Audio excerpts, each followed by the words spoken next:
Hard power is always the beginning. Very It's good. always it's always just waiting for the tech stuff to happen. And now we are live. Hello, folks. It's Nick from Retribe on a lovely Monday morning. Joining me with Jara Plaxon, who's come along to tell me his story and everything that he does. First of all, dude, thank you so much for joining me on this Monday morning. How are you? Thank you, Nick. For me, it's very pleasurable to be here. Thank you. Yes, I'm good. How are you? You know what? I'm pretty good. I've had a really busy week because I've been moving places and I've been carrying a lot of bags, setting up a lot of furniture. I'm really kind of tired. It's actually more relaxing to get back to work than it is to be at home right now. So everything's good, man. Yeah, couldn't agree more. Home chores, the chores you need to go to make at home, the laundry is more a problem than actually getting to work. It is. You know what? And it's doing the little bits of shopping with my wife, and like we go out for a few little things, and she just goes down a rabbit hole of things that we need, and I'm like, honey, we didn't come here for that. So it's just Yes. the stress of like getting everything, but we are getting there, Jara.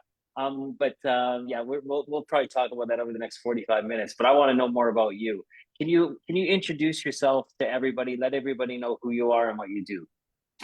Yeah, so I'm Gera Plaxin. I'm a Italian Russian guy, Russian origin. I was born in Russia, and now I currently live in London. I'm a founder of a company, Staminize, and what we do is energy supplement as an alternative to coffee. They offer a better experience than a cup of Java, and is 10 times cheaper than a cup of coffee you will get in Starbucks or Premanger. Yeah, coffee's getting expensive nowadays. I Yeah, make all my own now. I'm a yeah, little barista. Yeah, yeah. for sure. Cost of living crisis is every time you swipe the card is £4 for coffee. It's Uh, ridiculous. do you know what? When I was in London last time, I think I paid £7 for a chai latte with 2 shots of espresso in it. I'm like, this is just getting mad. But you said you're from Russia originally, but you sound like you're Italian. How does that work out? Yeah, I spent my first few years in Italy and then in Russia, and then I went to Italy for the 20 years I lived in Italy. I'm 25 years old for contest. So 20 years of my life have been in Italy. So whereabouts in Italy are you from, or did you grow up?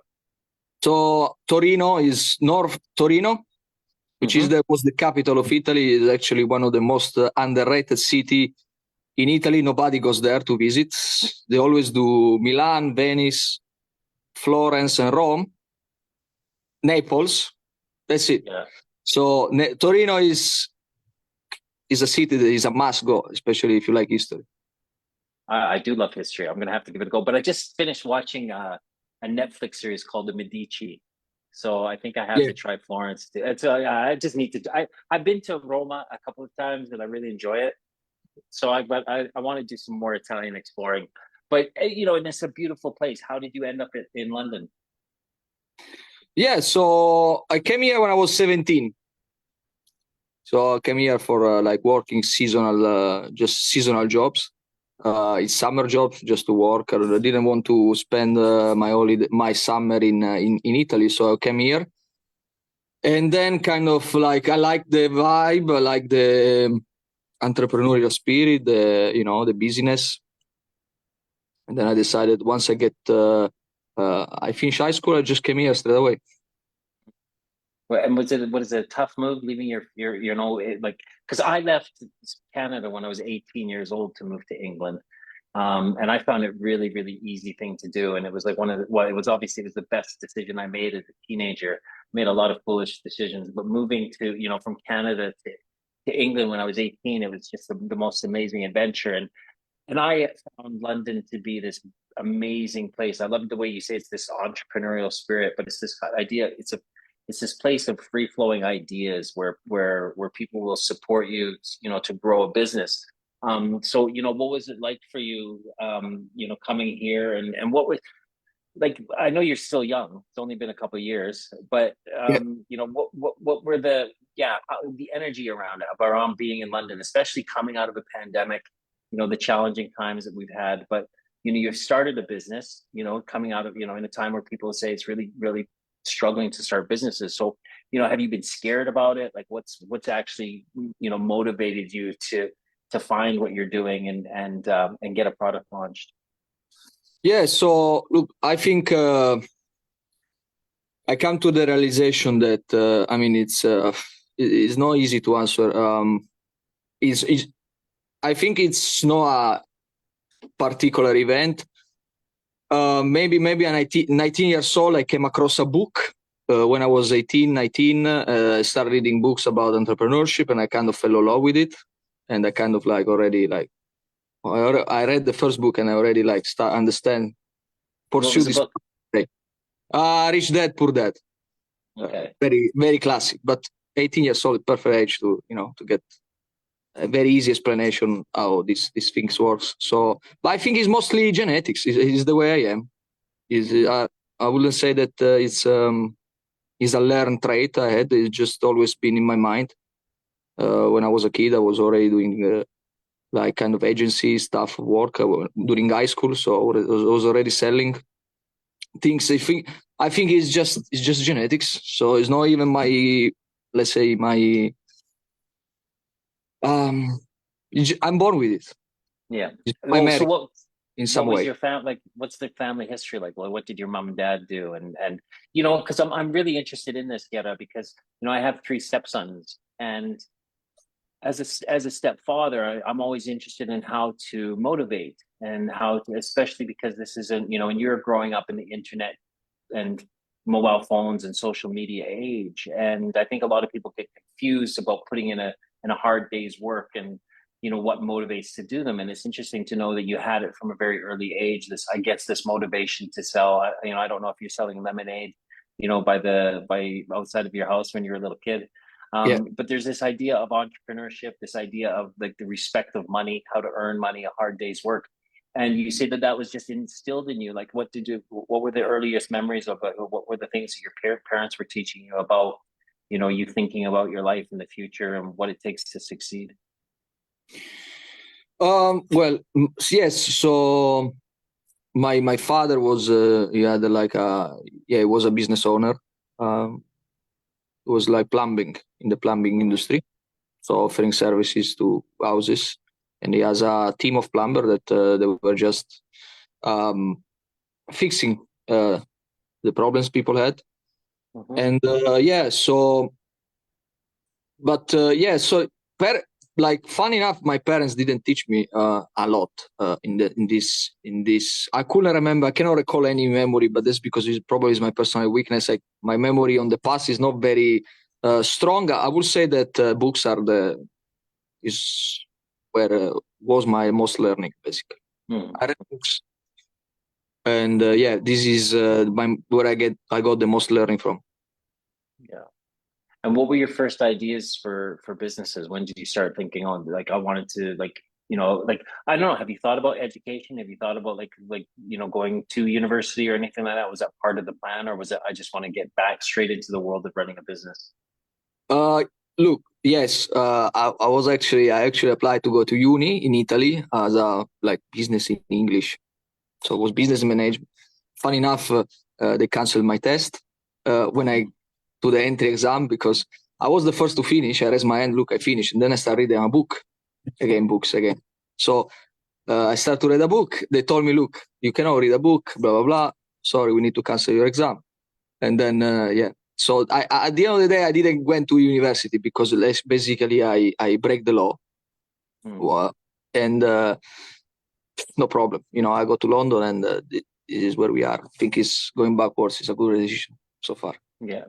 Well, I mean, and I think this is something that, a lot of people, I was taught that you need to go to university, get an education, follow a career path. And I ended up going to university, but I started when I was like 21 or 22, I think. I was a later, they called it a mature student.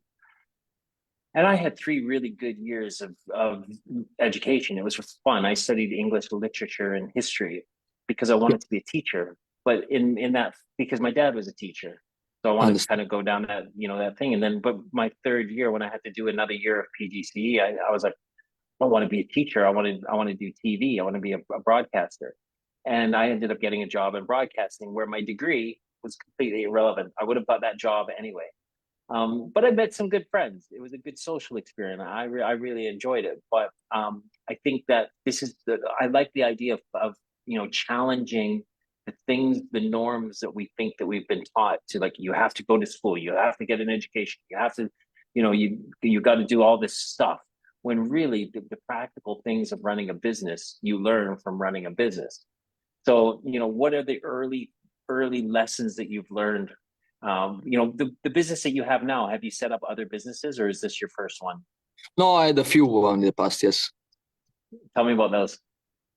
Yeah, so I was doing drop shipping. Now everybody talks about drop shipping, which is a business model where the supplier is not involved. You just set up a store online, and once the customer places an order, you basically you pass the ball to the supplier, so you will ship the product without you handling any stock.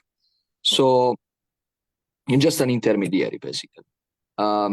It was drop shipping. I was selling a product for dust against dust mites. Actually, I found like a very good space, a very good undervalued product. A product that already existed. Yeah, I didn't invent anything new, but it was so undervalued that nobody, like, if you went to the Facebook communities and tell me that 5 remedies against dust mites, we never mention a product like that. So basically, it was a plug which was emitting ultrasound waves. So it's like some animals are sensible to these sounds. We don't hear them, but some animals do, especially dust mites.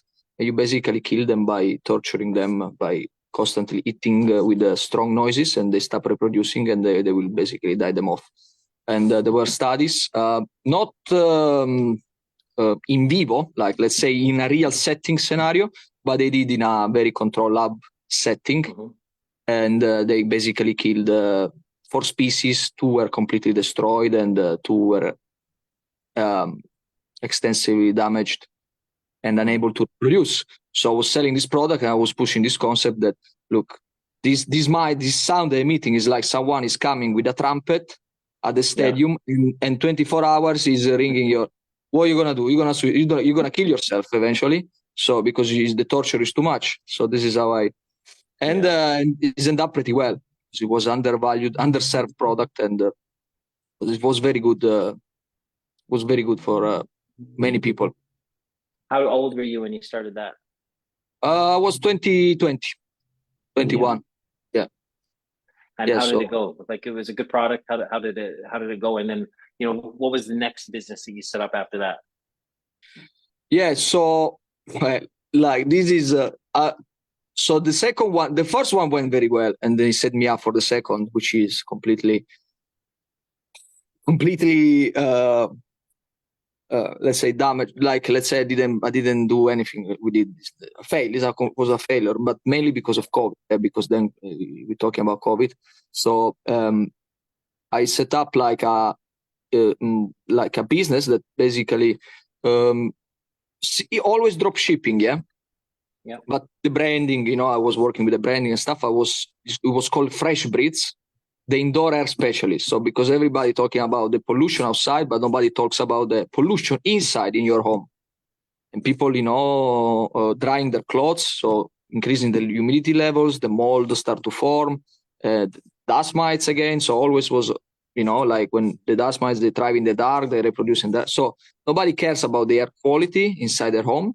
And then I was selling air purifiers. And funny enough, COVID hits.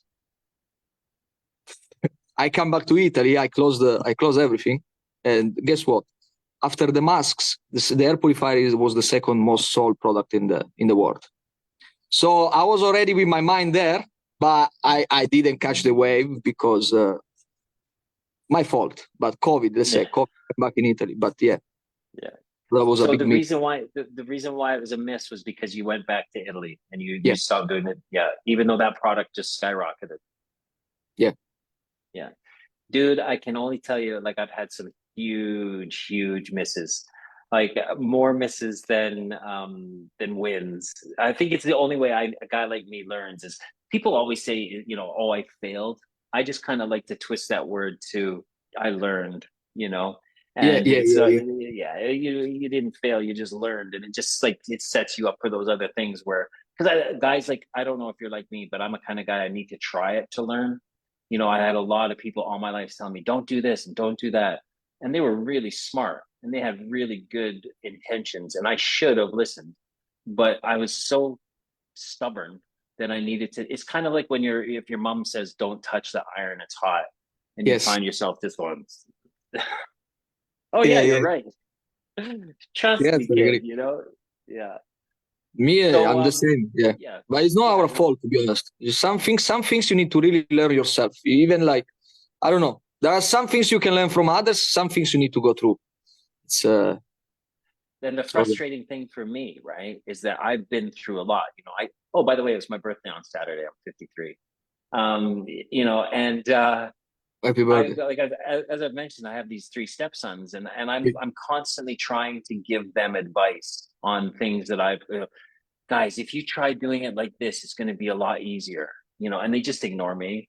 And I think that's the frustrating thing is when you get to a position in life where you can give really good advice and no one ignores and you're the three kids who you really want to listen to you ignore you, man, it hurts the soul. So, man, if I have any advice for you, please try to take it. Yeah. Yeah. Yeah. So okay, so now you've tried two businesses, right? Yeah. COVID is now over. You're in Italy, and then you end up back in London. Tell me what Yeah. happens then. Yeah, then I start my life back. I started. I mean, I was working hospitality, but obviously nothing worth to mention. It's just a job. So yeah, then I start Staminize, which is the current company, and we do energy supplements. And now, without going maybe into detail about the product, the thing is there is a new twist. And now I'm going because I think today more than ever you need to push on social media. So we started on social media.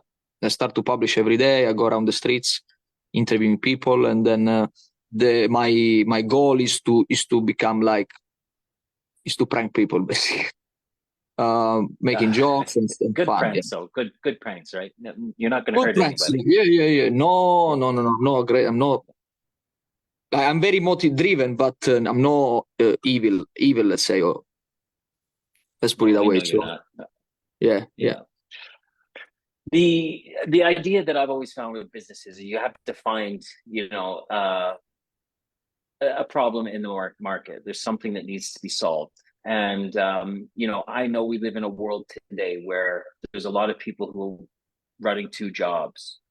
You know, they're not diets might not be very good, sleep routines might not be very good.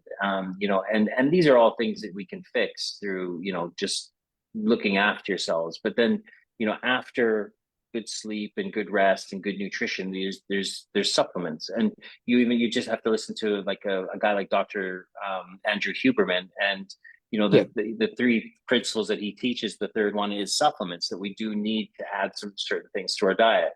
And like coffee is or an energy stimulant, caffeine is the one thing that everybody adds, you know, not everybody, but most people add in the form of a coffee or a tea in the morning. I can give you that little, and caffeine regulation is important, and it's, you know, everybody's different about when it's you know, when it best suits their intake of their body to maximize the effects of caffeine. But energy is something that a lot of people are short of. So was that something that you felt, or is it something that you saw in your own life, personal life? no, well, I was always into food supplements. If I look at my monthly expenses, a good portion of that is supplements. So for Mm-hmm. me, like like if you want to see what is your passion or whatever, what you like, is see where you spend your money, and then you realize that okay, you may have interested on those things. So that was food supplements. So was always a very big expense, and so I always take pills and stuff like that. Not to say that, well, someone can say I'm crazy guy, but I don't do drugs, I don't smoke, I don't do anything else. So for me, this is my outlet, let's say. And yeah, I always took supplements, and for me, coming up with new ideas of how people can get different form of delivery, maybe same compound, like same molecule, same chemical, but a different way to enjoy them has always been in my mind. Mm-hmm.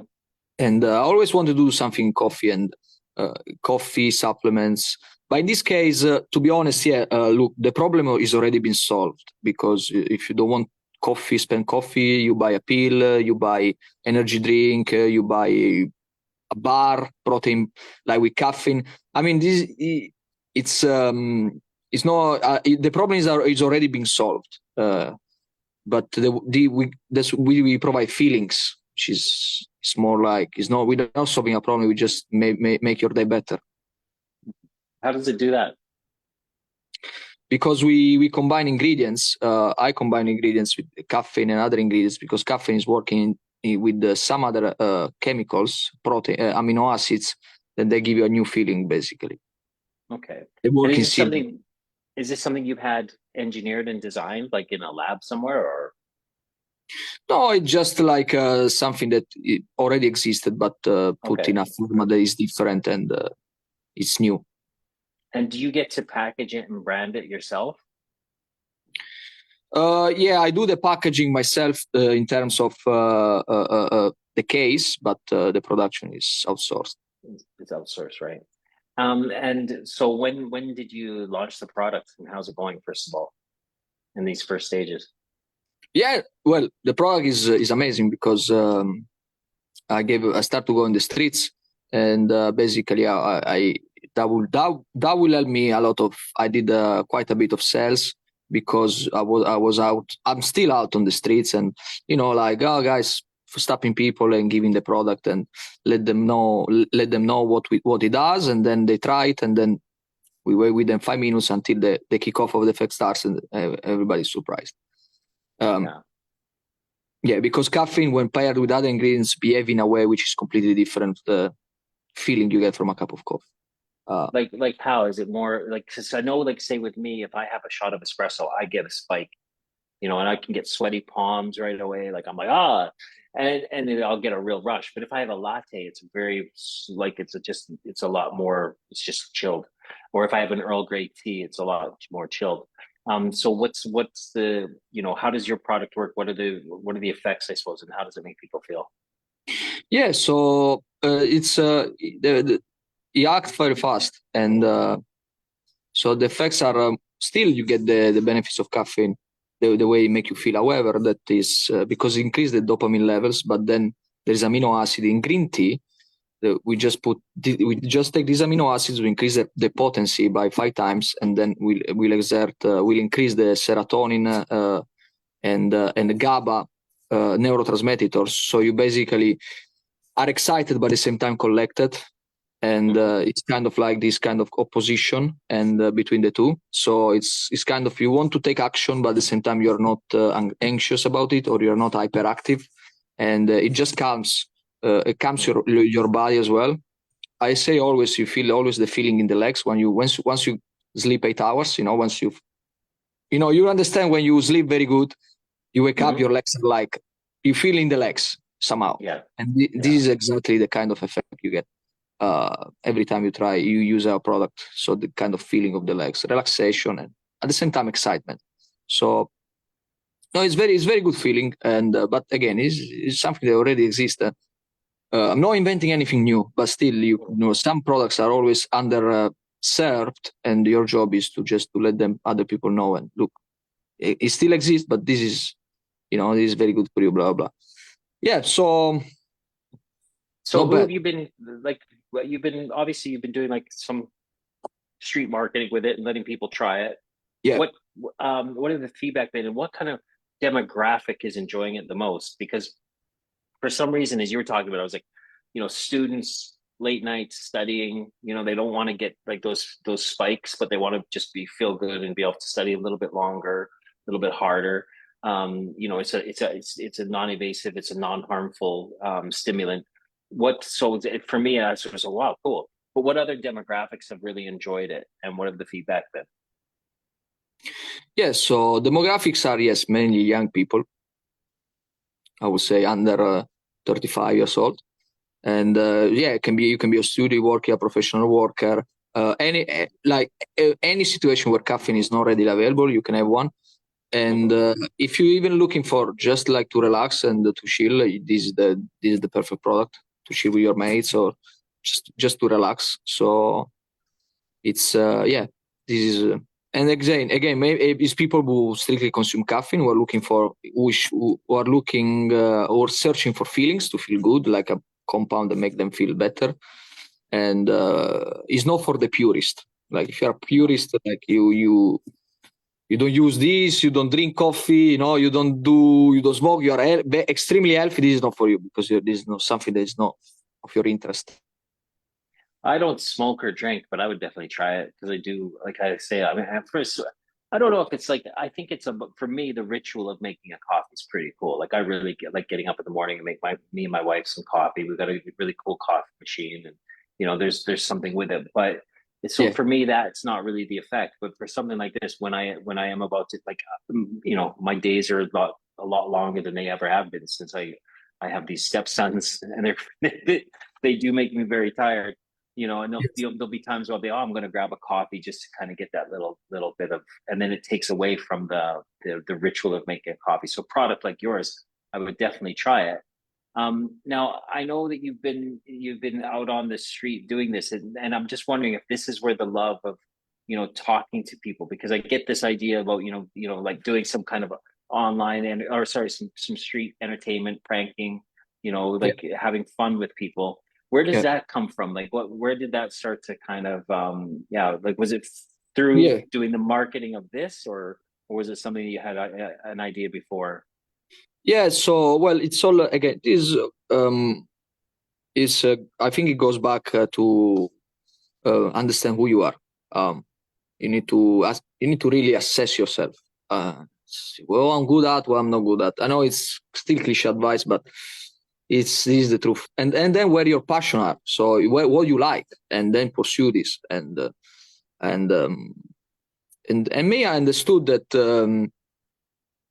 I'm now you're gonna be the judge, but yeah, I'm pretty good. I'm good with people. I like to talk. I like to entertain. Some people say even funny. I'm not trying to be funny right now, but yeah. So Maybe it's yeah, too early on a Monday. I don't know. yeah. So they say. I mean, I realize to myself that I'm quite good at speaking, and I like to entertain people and stay with people. So I say I just may go to I just go to this route. And but now again, it wasn't a journey. Now I'm still at the beginning, but you need to build up yourself to a point where you are actually able to do, because many people are creeping social anxiety, and they're clearly not able to. They didn't fix themselves first in order to start to change people outside yourself. So yeah, so this is just the start of the journey, and I see a journey of lots of pranks and lots of many fun things. So Yeah. I'm ready for the You know, job. I this is something I'm just gonna I've talked about this before, so people may have heard it before. I don't know, but the name of my business Yeta is Retribe, and I set this business up 7 years ago when I got sober and I wanted to try to help people. And by me helping people, it was this thing inside of me. It was this thing that I was like, I'm 53 now, so I've been doing it for 8 years. I've been like sober for almost 8 years, but Good. I used to be a TV presenter, and I used to be a producer and an entrepreneur running my own production company and digital agency. I was really good at it. But what people always said was it was my ability to talk to people, my ability to be authentic with people, my ability to tell stories and ultimately sell. So people always said I was a good salesman. And none of it felt like I was fulfilling a purpose.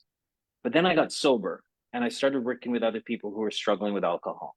And Yes. inside of me, I felt content. I felt like I found purpose, that word purpose. It felt like something I was designed to do. But I used my abilities as storytelling and authenticity and honesty, to make people feel relaxed and comfortable. So all the things that I learned in those trades, before the TV presenter and a producer and all those things, they served me well to fulfill my purpose, which was to help people. And I started to look at the history of tribes and Yeah, how, in a tribe of anywhere from say 30 to 60 to 80 people, we existed as hunter gatherers for tens of thousands of years. yeah, Probably, and how over the last 200 years since the Industrial Revolution, we've been compartmentalized into the world of capitalism and entrepreneurship and all the things that make us feel good, but we've yeah, forgotten that inside of us is a purpose. And I'm wondering, with you being at the age where you are, and maybe you finding this thing of, like, because you use the word purpose, and your skills of storytelling and entertaining and being funny, that within tribes there was a person like that. In North America, they were called the Heoka. In the North American, the funny one, the entertainer, the person yeah. who would mock. They would Mhm. mock the chief, and they were allowed to do it because in them there was this purpose. They were good at it, and it was a position within the tribe to make the tribe complete. I know it's kind of just something I just like to hear. It makes me feel good when someone comes on and tells me that they've these are their skill sets, their innate skills, but they're finally finding their purpose.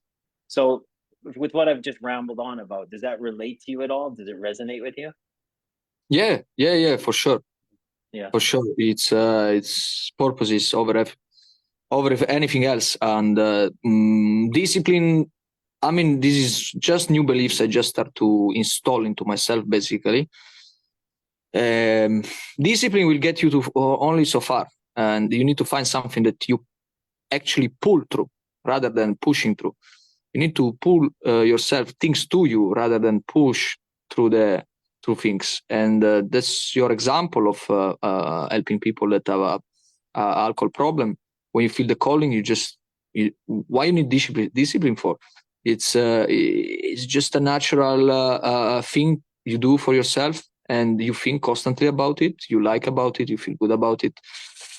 There's a connection between your logical mind and your emotional side, and they just like feel natural. So people need to really stop using their phone, and whatever they're doing, like they need to stay in their heads and listening to their heart. Just take a walk in the park and go figure out what's or yourself what you want to do. Don't. And this is the thing, the advice that we are lucky we find our purpose, and so this is very good. It is good. It is. What does it feel like? How do you feel when you're out entertaining and making people laugh? Like, how does it feel inside of you? And what are some of the stories of some of the things that you've done? Yeah. So, well, you feel always a bit. Look, I'm still at the beginning, so for me, Hmm. it's still like I need still to switch myself in a way because even now, even this like at the beginning was like it's always like hard, quote unquote. It's not hard, but it's just an interview, just like we're just talking with another human being. But still. But then then you go with the flow, and for me, I didn't get enough exposure in order to feel second nature yet. However, soon it's gonna be the case, Yeah. and so yeah, I mean the experience, yeah, just a lot of fun, stopping people, lots of rejection. This is what you can expect, lots of rejection, but this is part of the game. This is kind of sales in a way because you're convincing you try to convince people to basically to stop and giving their two words and lots of rejection. It's not as fun as people. I mean, for me, it's very fun. For me, Yeah. it's very fun because you feel I wouldn't say God, but you feel very good. Basically, you feel like a Yeah. king emotionally. So because you feel you think that you can do everything, but so it's very good. It's very good experience, and it's time to climb the ladder and do other things now. Have So you yeah. ever thought about doing improv? Fantastic point. Yes, yesterday I was already browsing on the internet to join improvisation classes to to sharpen my skills. Yeah, It's really funny that a lot of people that I met in sobriety, because you get really good at telling stories in sobriety. You start telling, but I know like good half a dozen people who got sober who started doing improv. and a couple of them became actors. Like they've actually like they've pushed themselves really really far into it, and it's just so yeah. I think definitely keep going down that route and try, Yeah. because I think it's like anything. Geta is like it's a skill that needs to be sharpened. So it's just like going to the gym and taking supplements and looking after your body. You've got to practice, and improv is a really great place to be able to practice the skill set that I think guys like you are designed to do. And I think it's guys like you are designed to be with people too, so that they can laugh, and Yeah. there's, like we need to laugh more. We need to laugh at each other, and we need to laugh at ourselves, and I think once you can get into a place where you can laugh at yourself and not feel like uh ashamed or like an idiot or anything like that. Do you know what I mean? Just to have enough Yes. self-awareness and self-confidence to go, oh man, that guy got me, or I got that guy, or does that make sense? Yeah, it makes 100%. Yes. Yeah. Yeah, you need to be self-deprecative to yourself, and it's good. It's good. It's good practice. Yeah. Yes. So So what are your next steps? What are your next plans? yeah, so I'm designing currently a prank. So this is gonna be amazing. And shall I? Should I tell? I don't know if I should tell, but If it's funny, if it's family orientated, it's okay. But no, better to stay shut this time. But yeah. And yeah, so yeah, just about getting on the streets. Plus, you say actors and people get. It's very good if you're actor or if you're out there. It's very good for entrepreneurship because for me, it's always like, yes, this is not. I like the frontman style of stuff, but it's very good for business as well uh, because you're out there and you stay with people. At the end of the day, business is just not just, but it's mostly relationship and talking and persuading, and this is a very good combination between the two. Yeah. So I found that skill set of being able to walk up to someone, with a microphone, and we would get called vox pops. You just get little kind of like quick voice snippets from people.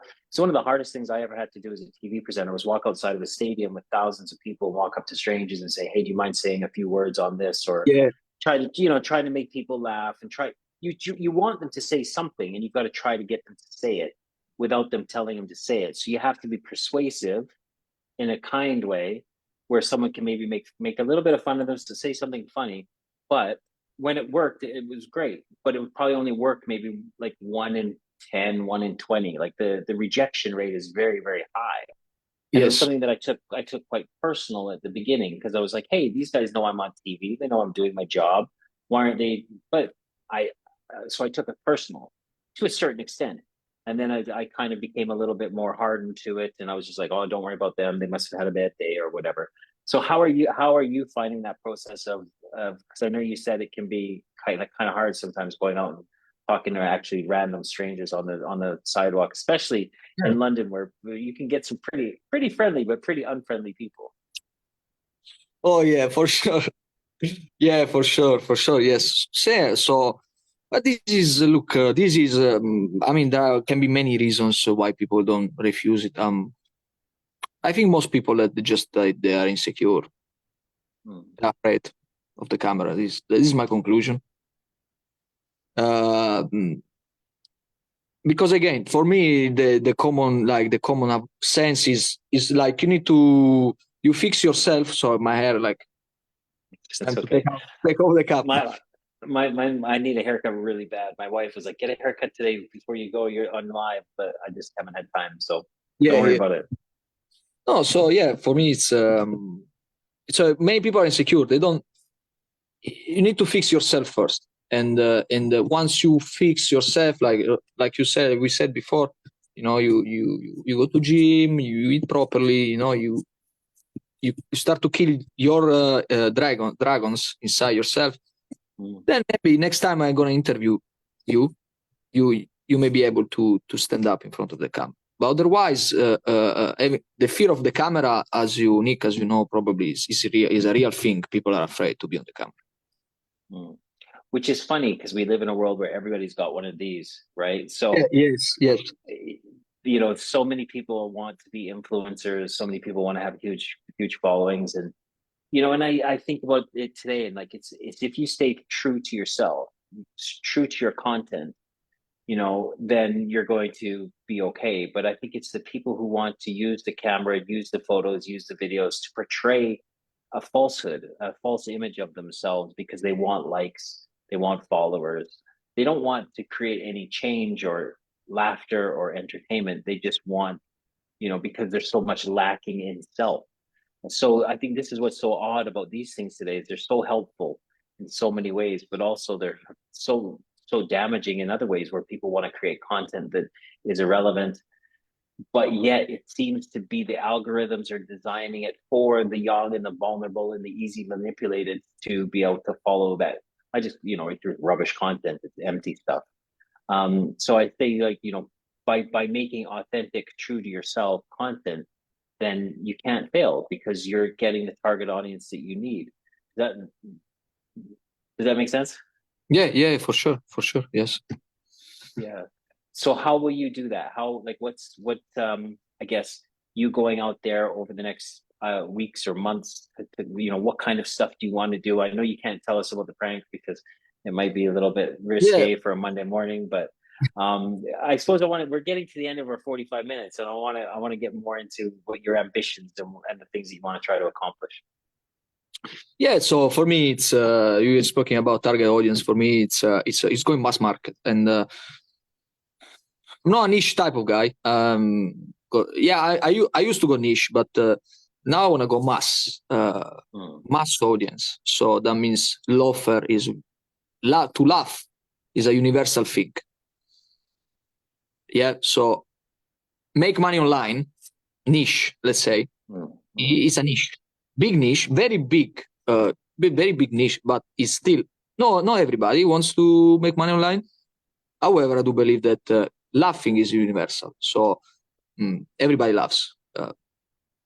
So this is, I think, a common interest for everybody. So I want to go mass market, and the way to do that is the type of content you should do is for me it's like it's just like making people laugh, either like doing something, do even from the simple to the most engineered prank. But yeah, this is the way. For example, I don't know, like you put a costume, yeah, you feel you wear like you wear yourself in a way you look like a tourist, and you go just around asking for direction, but then you go crazy stuff with the people and everything on camera, and you act in different ways, and being funny and being weird, and just this like this is an example, but there are many pranks you can do. But yeah, I think to laugh is a universal thing. It's all about to build your audience as fast as you can, without discriminating anyone, and then you will have a platform where you can basically you can really impact other people's lives. Uh, And you want to make that impact through laughter. yes, I wanna build the audience through laughter, through being funny, because this is just not come natural to me. But then, of course, moving as I grow older, I will probably move to more, let's say, not kind of serious, but still the laugh will be always a common theme. But still, moving towards like podcasts and interviewing people is not bad. Is not like having more stable rather than going in that place, having more a stable place to shoot content. But two things for sure: shooting content for as much as I can, for as long as I can, and second is laugh to laugh. Whether it's a prank that is just focused on pranking people, or laughing even like in a more serious setting, it's still yeah. It's a good message, buddy. We need to laugh more. So Yeah, it I'm really glad you could come on today. I hope it was painless for you. was amazing. It was amazing. I really actually enjoyed it. I'm quite sad that it's gonna finish. Well, buddy, put your prank out there. Let's get in touch again in a couple months. You can always come back on, man. You're a good guest. For sure. Thank you. Thank you, Nick. I will Beautiful. definitely come back. I would love to. How can people get in touch with you? Send me your links anyway. I'm going to put them in the Facebook feed. But just quickly, if anyone's listening, how can they follow you? Yes. So we are on every platform you can think of. So you can go on TikTok or Instagram, Snapchat, staminize.energy. And the way they spell it is STAMINIZE.energy. You find us on every social media platform you can think. We post every day. So you're going to be entertained for sure. Beautiful. Dude, keep doing what you're doing. And I know I'm not patronizing you. You're young, but you've got all of this tools. And I think that thing that when you say we need to laugh, like and that's your man, just always stay close to that and you'll never go wrong, buddy. I'm proud of you. Keep doing what you're doing. Thank you so Thank much for joining me today. Thank Thanks you very much. everybody at the community for joining us. Don't forget to join me again next week for another Retribe Live. Until then, it's bye for now. Bye. Bye-bye.